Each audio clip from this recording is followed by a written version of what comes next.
Shalom Aleichem, sweetest friends! Welcome to another shir from the Yeshiva Gedola de Skype.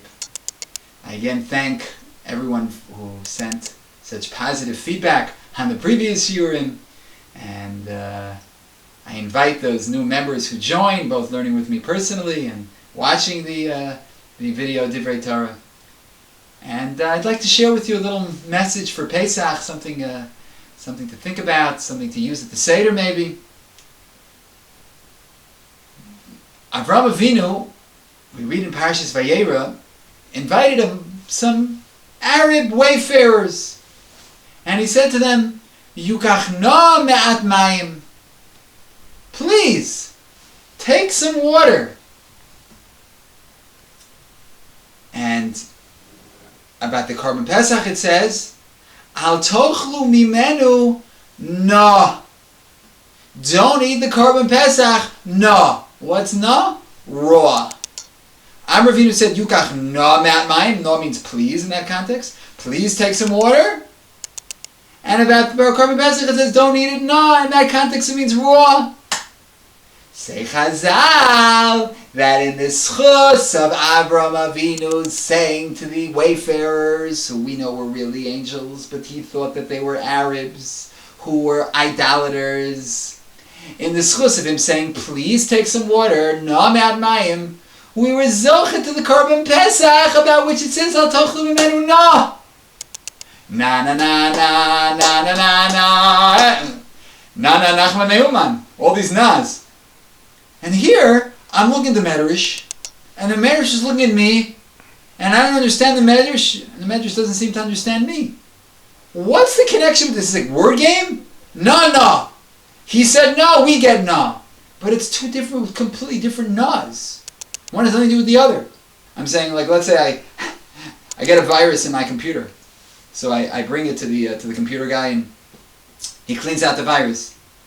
And then somebody said to me, oh, my son, Chas v'shalom lo aleinu, my son has a virus. I said, why don't you bring it to the computer guy? Like, no, it's a different type of virus. You know what I mean? This is called a virus. There's once a Chassidish Rebbe who wasn't feeling well, so they brought a doctor to examine him.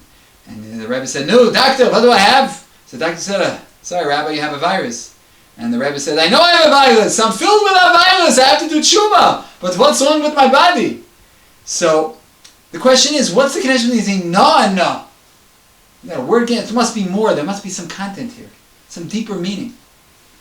So Mori Barabi Shli to the Tolna Rebbe said a very beautiful idea. Think about Avraham Avinu. Avraham Avinu was a kanoi l'dvar Hashem. He was a zealot. He was in his father's idol supermarket, and he took his Louisville Slugger, and he stepped into it, and boom! He smashed all the idols.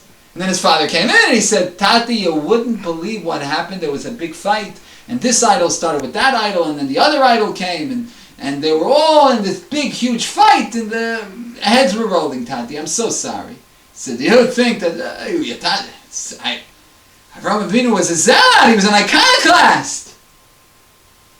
And yet, when these idolaters came to his house, he was so sweet. Please.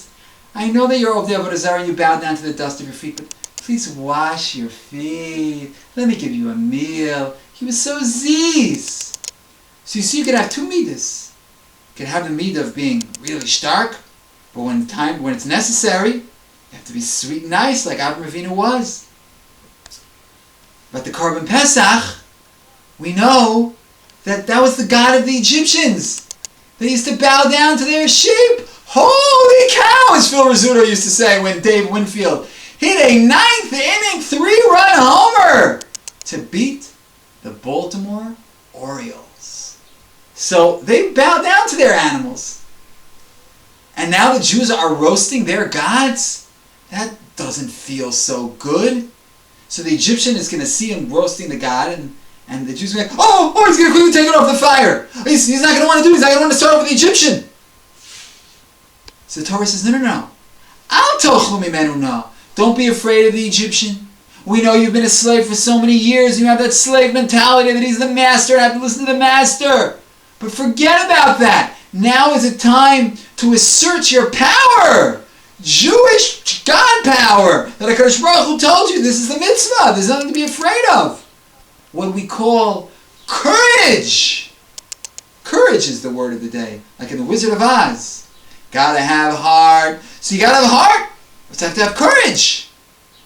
So you have to be strong. The Mitzvah might be offended. Don't worry about it. They'll be okay. They're busy right now in Iran trying to make a nuclear bomb to wipe us all out. So please vote Irma in the next election for Prime Minister. Well, Netanyahu sort of used that argument. It'll work for him. Maybe it'll work for me. I don't think I'd be a very good Prime Minister. So you see the two midas. You see the midah of Avram Avinu, which is the midah of being sweet when necessary, even though we knew we could be strong. And you see the midah of the Jews, that even though they were very weak, they had just been servants for so many years as slaves. But now when the time came, don't let it be raw. You roast that Carbon Pesach, Tzli Eish. Don't let it remain raw. So there's a deeper, a tifa insicht, a very deep meaning to these two nas. It's showing us that whatever the situation requires, you have to assert that midah. Whether it's whether it's the power, the courage, don't be afraid. Or whether it's not time to be a zealot, the Avram Avinu of being sweet when necessary, please take some water. So from this we learn a big lesson for life, sweetest friends, that you always have to know which midah's amount, which midah is the correct midah, and how much of that midah, and in that schus Yirtzeh Hashem, we should be mitaken our midos, like the Rabbeinu Yonah says in Pirkei Avos, that the Shechina is in Sharon Aguf, that doesn't have good midos. We should fix our midos, we should build beautiful homes, filled with simcha, v'tuv levav merov kol, and be zocha b'karav mamish, l'bias Mashiach tzidkenu, v'nochal min ha'zvachim v'min ha'psachim, b'Yerushalayim ha'benuya, amen v'amen, shalom shalom sweetest and most beloved friends.